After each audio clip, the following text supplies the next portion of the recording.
All right, people, welcome in. Here is another edition of the Happy Hour Tip-Off Show. It is powered by WagerTalk.com. It's all about college hoops here. Great night last night. Even better tonight, guys. 56 games on the card, and then they'll throw in a couple of scraps. And bottom line is you got more opportunities tonight to profit than most. And nobody better to help us navigate through that than our man Ralph here over at WagerTalk.com. And Ralph, as always, it's a fun time of year, man. It's exciting. We're really starting to see some of these teams separate themselves into different conferences around the country, separate themselves from each other. Big card last night, and, of course, an even bigger card here tonight. So it's a great time of year. I love this with college hoops. Well, we're seeing that home-road dichotomy in a lot of conferences. Mm-hmm. When we get to the upsets, we're going to see there was 14 more upsets yesterday by dogs of 2.5 or more. So, you're almost talking 1 in every 3 games. Mm-hmm. So, when people look and they remember that one game where it finished right on the number and, how can Vegas make that number? They're not. They're throwing up numbers based on power ratings that anybody can do. Trust me.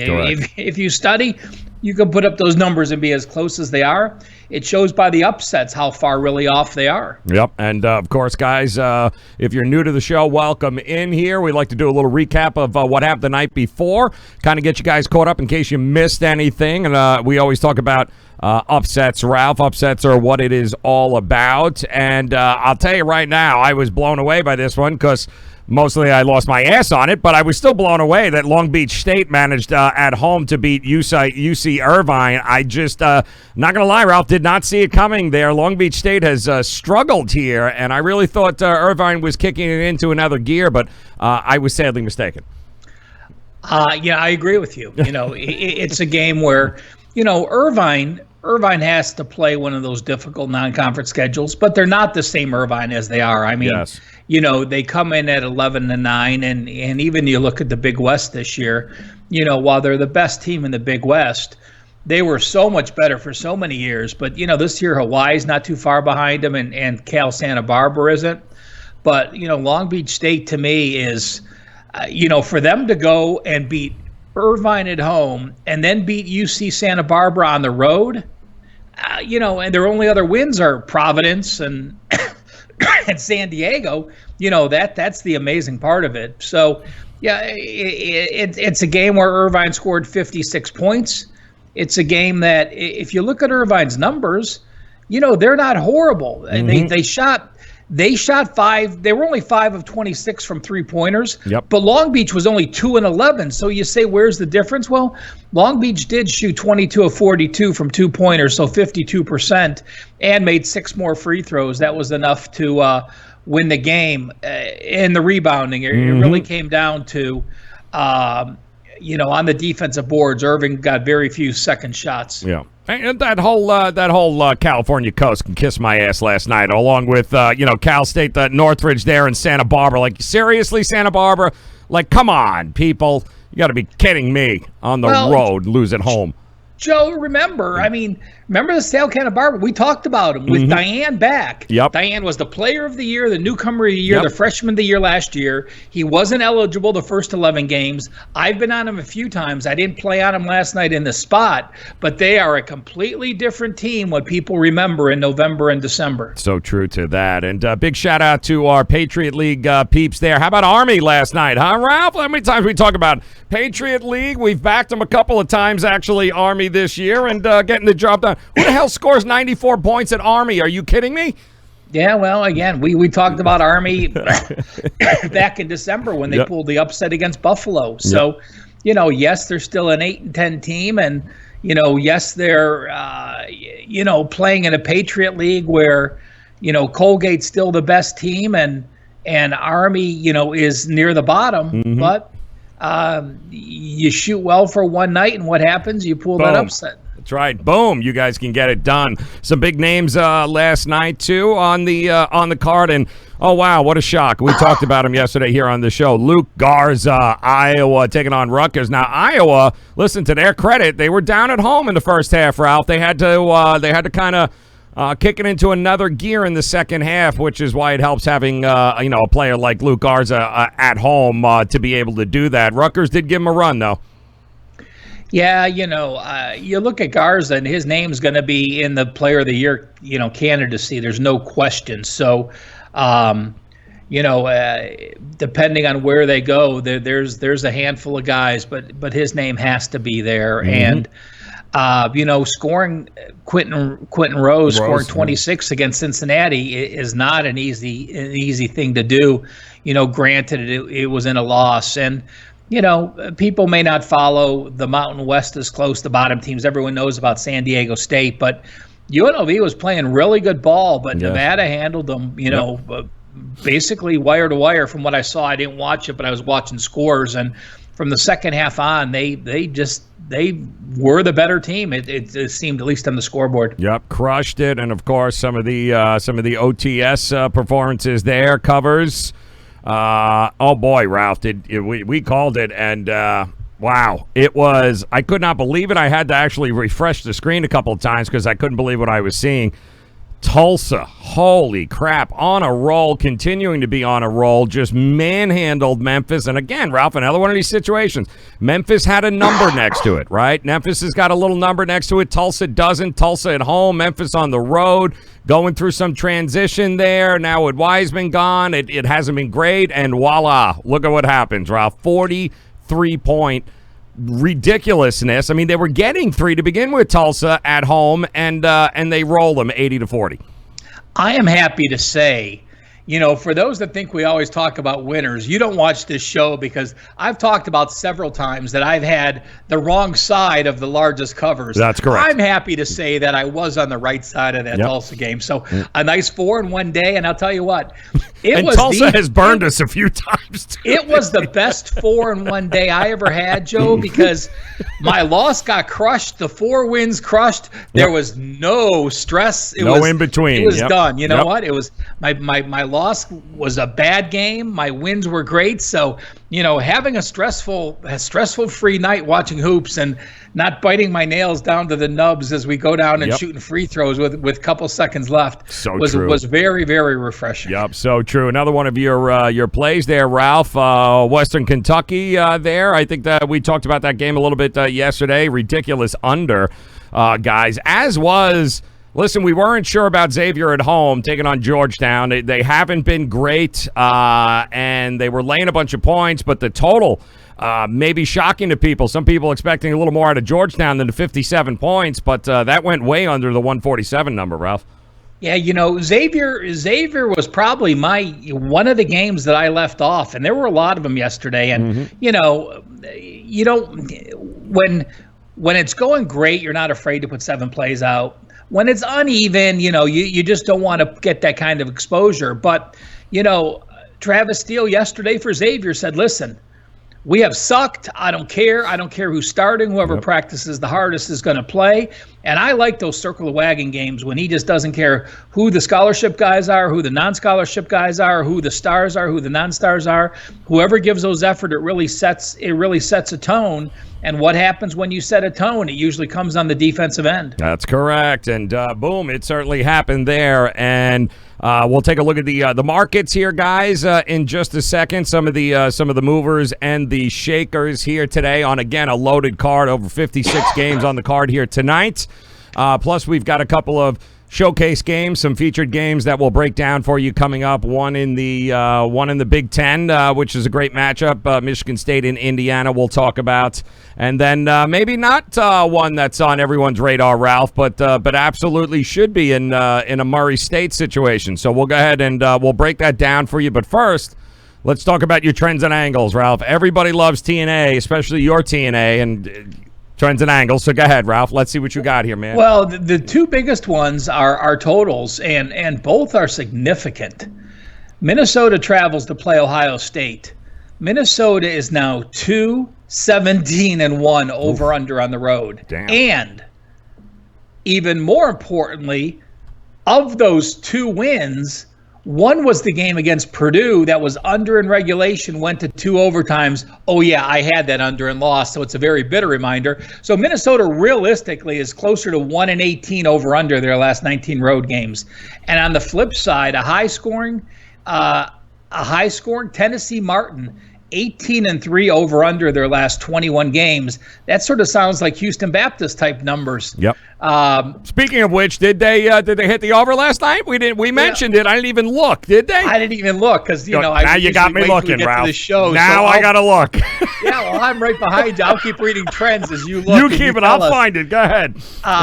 Utah, a team that people don't think about, an over team. They're 13-2 over under at home, and then couple sides. North Texas. 12-1 ATS their last 13 games. And, William and Mary has now covered 8 straight at home. They're coming off a loss as well. Yep, and it's funny, Ralph, is let's see here, last night. Looking forward to actually a couple of big games here today on the card, Ralph. I think that are going to be awesome, and not just in the Big Ten, but I think it's kind of make or break for Ohio State. We'll touch base on that one a little bit later, but Houston Baptist. And by the way, I want to give a shout out to how much? Let's see. They only scored 83 points. That's right. Oh, I'm looking. Holy crap. But they allowed 91, and the total was only 166. So, yeah, yes, boom, another there over. It is. They're 13-1 over. Yeah. Yes, Houston Baptist, Nicholls State. Look at it. They both scored 47 points in the second half apiece.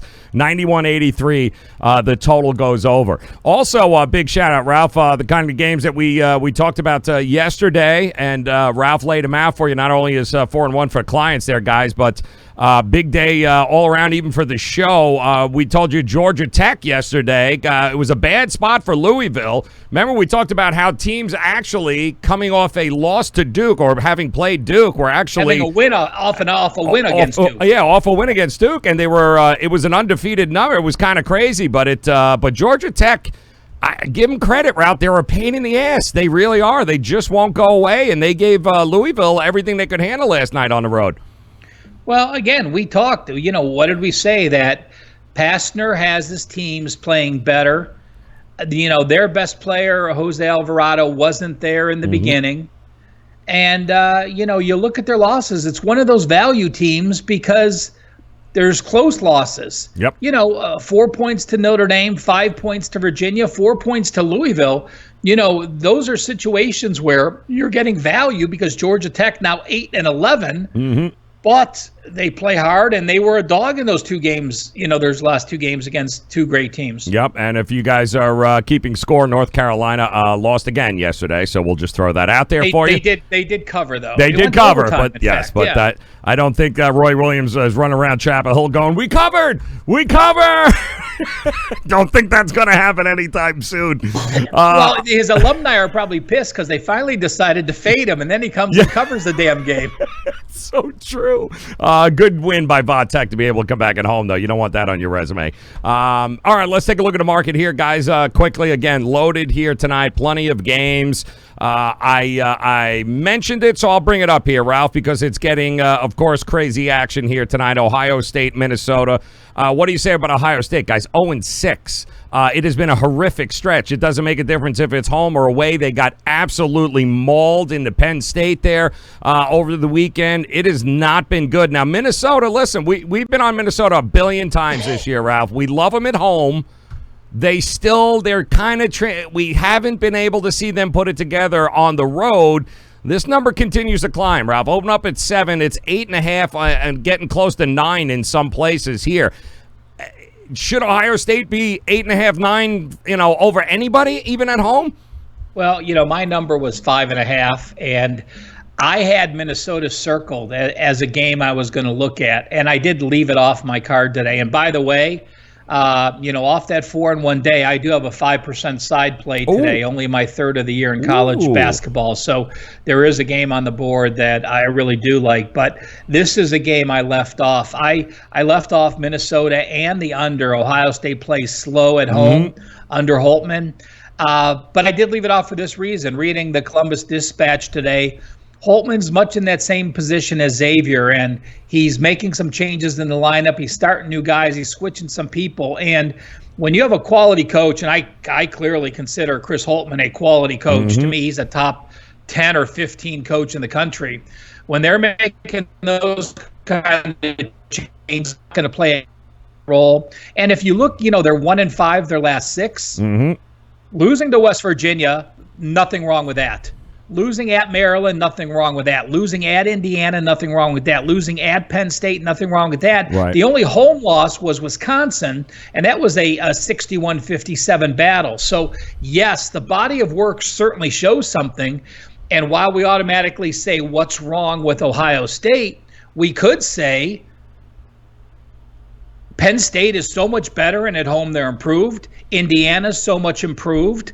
Maryland is so much improved. And their only other loss this year was at Minnesota, a team we talked about which just improved. So with Ohio State playing them for the second time, having that revenge off that loss on December 15th, and Holtman making changes, Minnesota's the game. Again, my power rating numbers is lower, but you're not going to just play a game because of the power ratings. You have to look at the whole situation. We'll go out to the West Coast, Ralph, for some of these, some of the bigger movements that we've seen. I'll give you a total here that's really come down. Opened up at 137.5. Utah Valley versus Cal State Bakersfield here tonight, Ralph. Interesting battle here as Cal State Bakersfield opens up as a 5.5 at home.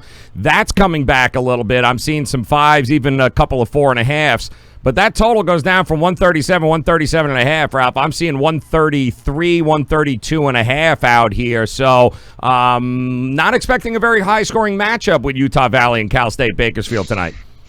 I agree with the line move, Joe, for this reason, because, you have Bakersfield at home, to me, the better team. That's 322 in tempo shooting the ball. Ooh. So you have a disparity in styles where Utah Valley likes to play faster. But again, you've got to remember, Utah Valley, very inexperienced this year. Their head coach, Mark Pope, left to go to BYU. They took the best player with him from last year. They have a lot of new young players, and they're really struggling. So, in that situation, I completely agree with the line move. What was the other line move I was looking at in the West? Which one? There was a 90% to the over, and it's moved 6 points. Yeah, which one? The UCLA game, UCLA Oregon State? No, there are a ton of totals. Yeah, I was going to say Oregon, Tennessee State down 6 points. Oregon State's down 6 points. Morehead State, Tennessee Tech up 7 points with 95% of the money. It's crazy. Yep. There are some monster total huge moves for early, and it's a little bit crazy. And another big move, Ralph. How about BYU on the road? Opens up as a 7-point favorite against Pacific, but Pacific's getting all the money, getting all the love here. It's down to 5.5 in some places here. So BYU, is Childs playing? I guess that's the big question we need to ask right off the bat. I do not think Childs is available yet. There you go. My notes when I didn't read that game because the number was where I was at when I'm going through it. But my thought is Childs isn't going to be back for a few more weeks. I'm just pulling up the. Yeah, I'm thinking that kind of movement too. I think that opened up as 7 though, but it's already moving towards Pacific at home, and BYU's too good a shooting team to all of a sudden be pulling points, unless of course Childs is. He ain't coming back, but I think you're right. That was an extended injury, was it not? Cougars have won 3 straight. BYU, the most efficient offensive team in the country.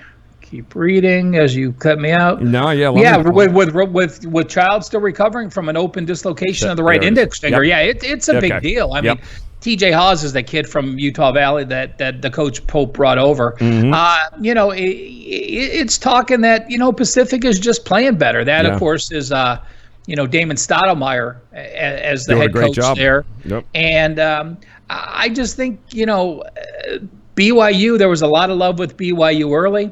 Pacific at 15-6, nothing wrong with that. Yep. And BYU. Off the Gonzaga loss, you've lost 2 of your last 4 games, but again, that's St. Mary's in overtime, and then you got blown out against the Zags, which is very understandable. Yeah. Right. Yep. All right, guys. So Plenty of games on the card here again tonight. You told Ralph, just to recap here, he told you he's got a 5% side play tonight in college hoops. WagerTalk.com. Just get there, guys. Just go over there, grab the 5%. He don't put a lot of them out. So go over there and get it. It's a game that he is all over tonight, along with a few others, I'm sure, available to you, which is really at this point, just go get yourself a 3-day, 7-day. Go get a package, guys. Get all his plays all throughout the weekend, including, which is going to be a monster weekend, Ralph, the Big 12 SEC Challenge, I believe, is Saturday. So now would be a good time. Go get yourself a 7-day package and don't miss any of the plays because it's going to be a monster weekend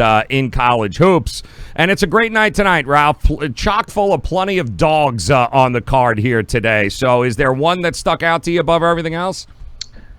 Yeah, boy, there's a few dogs I liked. I'm gonna throw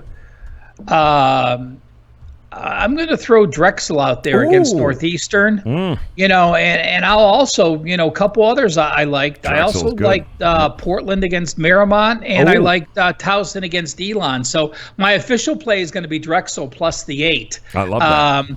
And, again, but all three of those were games that were in the mix for me that I just didn't quite make the card. Yeah, a couple of games, 2 games that I like, 2 teams that I like. I think there's plenty of value in, and as much as I love the Colorado Buffaloes, laying 13.5 points, Ralph, is a little obnoxious against a Washington State team that, let's face it, C.J. Ellaby the kid is on fire. This is a team that's been playing really, really well over the last month here, Ralph. Now, while Colorado is the better team, and I'm sure they probably win this game, much like Georgia Tech last night. I don't like the spot for Colorado, especially, Ellaby's coming off of, 22 and 25 points in games. He is one of the best scorers in the Pac-12. They haven't been great on the road, but, sometimes, Ralph, teams really start to find themselves and find a groove. It looks like Washington State has done that. It just seems like a ton of points to me. Well, again, you have new scheme changes. Kyle Smith came over from San Francisco. This is his first year. You start 3-4, including a loss to Colorado State and a Nebraska team that wasn't very good. And then you start to put it together. They did play a very weak set of schedules. But you played a bad Cal team. The thing that concerns me is that in their 2 other Pac-12 games, they lost to Cal, which is a bad team, by 7, and then they lost to Stanford by 26. They did come home and sweep the Oregons last week, so we'll see. It's a team that has experienced guards. Ellaby only a sophomore, but he doesn't play like a sophomore. Right. He's more their power forward. Him and Rodman switch over those forward positions that they both play that role. So, I don't like the other side. So, it's a game that will certainly be intriguing because that's the difference in the Pac-12 is you really have to steal a few road games. Yeah, no, you absolutely do. And one of the big games, 2 of the feature games here tonight, guys. The first one we'll talk about, Big Ten, of course, Michigan State, Indiana. That's right, Michigan State, Indiana. So what do we need to know about this? Well, you need to know Michigan State right now laying 3.5, 4 points. It looks like a favorite on the road in Indiana. Total hovering around that 142 mark. Indiana's been really good at home, I believe. 11-1 is what they've got rolling right now. Michigan State, we all know, much better at home than they are. Typical Michigan, typical Big Ten. Not great on the road here. There was some early line movement, Ralph. We did see some money come in and push towards Indiana, dropping the number a little bit here. But this is really, how much do you trust Michigan State on the road? How much do you like Indiana at home? They've been really good there. What do you anticipate? I look at Michigan State as a whole, and the talent is still there. You have maybe the best point guard in the country. That's going to go a long way. Tillman's played much better. And you look at the losses, Kentucky back in November, Virginia Tech on a neutral over Thanksgiving, losing to Duke at home, nothing wrong with that. I think so many people remember the Purdue game where they only scored 42 points against Purdue that that they think this Michigan State team is down. Well, let's just say, if you threw out your best game and your worst game, okay, now they're 9 by 12. They beat Minnesota by 16. They beat Michigan by 18. They beat Illinois by 20. You beat Northwestern, Oakland, Rutgers. So to me, I think Michigan State's on sale. I just think so many people remember that Purdue game and they can't get it out of their minds. And, this Indiana team, who did they beat at home in the Big Ten? They beat Nebraska in overtime. Nebraska was a train wreck, no starters, a new coach. They beat Northwestern at home, the worst team in the conference, and then they beat a struggling Ohio State team. So, and then your road win was just at Nebraska. So the way I like it, I'm talking myself more and more into Michigan State here. I was going to say, he just took a giant shit in the middle of Indiana's campus right there. Just want you to know that. Ralph just dropped it right there for you guys. He just talked himself into Michigan State going over it. I love it. Listen, Michigan State, we know the Indiana lost, by the way, 11-1 at home, guys. That one loss was to a pretty good Arkansas team. But the Spartans, it doesn't change the fact. Michigan State, their stats drop on the road. They're not as efficient on offense. They don't score as much. But you know what travels with them? Defense. And I think also Indiana as well. Pretty good defensively at home. I'm looking towards the under in this game here, Ralph. Hovering around the 142 and a half. I like the under in this with both teams maybe having a hard time getting to 70, and maybe the first one to 70 wins. Well, I'm going to throw one more thing in there, Joe. He's taking a shit in Indiana again. Here we go. Go ahead, Ralph. Last year, Michigan State was a 14-point home favorite against Indiana. Oh, we got a revenge spot, though. And they were 6.5-point road favorite in Indiana. And they lost both games. There you go. Little hope, guys.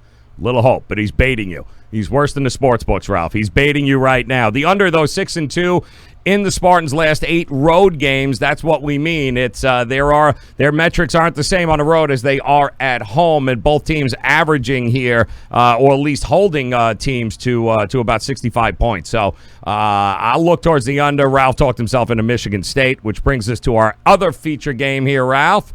Talk to me here about Belmont, the Bruins versus the Murray State Racers as they face off tonight. And we're looking at a Murray State team at home, Ralph. It's a pick 'em, but it's going towards Murray State now. I'm seeing -1, -1.5 total, right around that 147 mark. These are two teams that have a lot of success this year, Ralph, coming in, getting ready to do a little bit of a little battle here. What's the big difference between these two teams? Well, if you live in Tennessee, and besides Tennessee Vanderbilt, this is the next biggest rivalry. I mean, there's not much distance between these two. Belmont, of course, in Nashville, and Murray in Murray, Tennessee. And like Ohio State, Michigan, you have Michigan week. This really is. I mean, these two schools, this is Belmont week. This is Murray State week. They used to be in different divisions. So these have been the 1 and 2 teams each of the last 3 years in the tournament. If you remember Belmont last year, Belmont beat Murray State, knocked them out of the OVC tournament, then went to the NCAA tournament, Temple and Maryland. So I do really like playing on season-ending revenge where Belmont lost to Murray State. So, it's a game that they're going to remember. But then on the flip side, Murray State had one home loss last year, and it was to Belmont.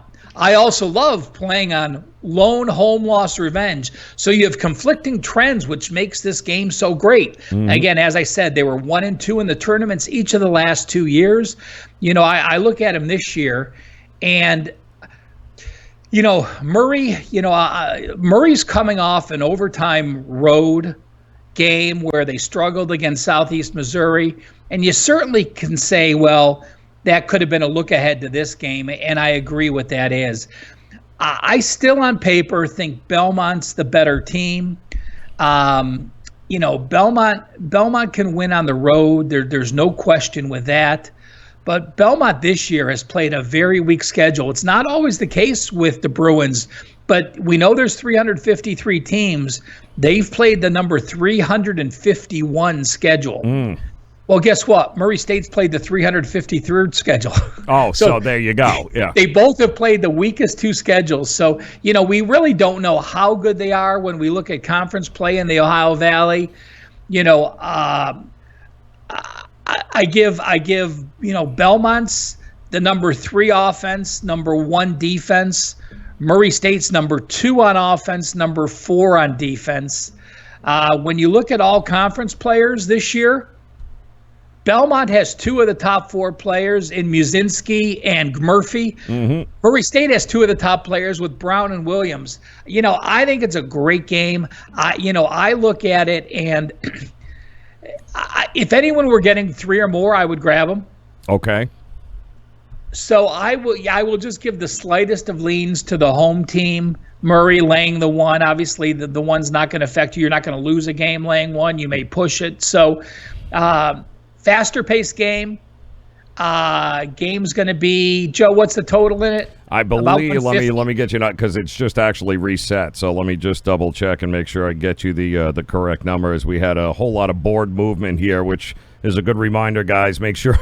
150, 150, 149 and a half. That's exactly just opened up there is 150 in some places. Yep, absolutely. 147 and a half down to 150. We see, I think it's going to be a war. I think with those revenge situations, it would make me lean to the under, despite the teams having faster paced. I think we get value with that because totals are based on what teams have done year to date. Right. Well, both teams are facing the best defense in conference play they've had, and my lean would be the under. But for those that don't follow the Ohio Valley Conference, it will be a war tonight. Yeah, I'm with you on the total there, Ralph. I think on paper it looks like they're giving up more points as of late, but their last 4 games, we got last 4, I believe, for the Racers on the road, and the way both of these offenses score, but the way they also play defense, the way the Racers play defense, it continues to move up. So the public or somebody is betting this from 147 now up to 150, Ralph. But I think it might be getting a little out of hand there. I lean the under with you, and I do think that Murray State might have a shot here at handling this and taking care of business on home court. You don't often get a pick 'em game like this here, Ralph, where it teeters back and forth. That usually tells us that it's going to be an all-out war tonight, and probably some quality basketball at that. Well, again, this has been a 2-team league for so many years. Yep. It's the creme de la creme, and the Ohio Valley Conference. Surprisingly, Austin Peay is in that mix too. That's correct. They were a team that I looked at, and they're 6-0. They're a money just maker. An example, when I'm handicapping today, Austin Peay is -8.5. Yep. And I was close to using them, but when you're laying 8.5 and you have a home game against Belmont on Saturday, clearly that to me is a look-ahead situation because potentially you're thinking, well, we could be 7-0 after tonight. If Belmont beats Murray State, we're in first place, and we have to protect our home field on Sunday. So, again, I liked Austin Peay. I left them off the card because they host Belmont on Saturday. So it's a tough 2-game stretch for the Bruins. That it is. So it is best bet time here, guys. Also a reminder, Ralph's got his 5% play up at WagerTalk.com. So now would be a good time. As soon as we're done here, just head over to WagerTalk.com and grabs 5% play here tonight on a side. Not to mention, just go ahead, grab yourself the package. 3 days, 7 days. Big weekend Saturday in college hoops. They are SEC Big 12. The crossover, it's going to be fantastic. And Ralph's got you covered there. So head over to the Cal Sports page. So talk to us, Ralph. Where are you going here tonight? Best bets?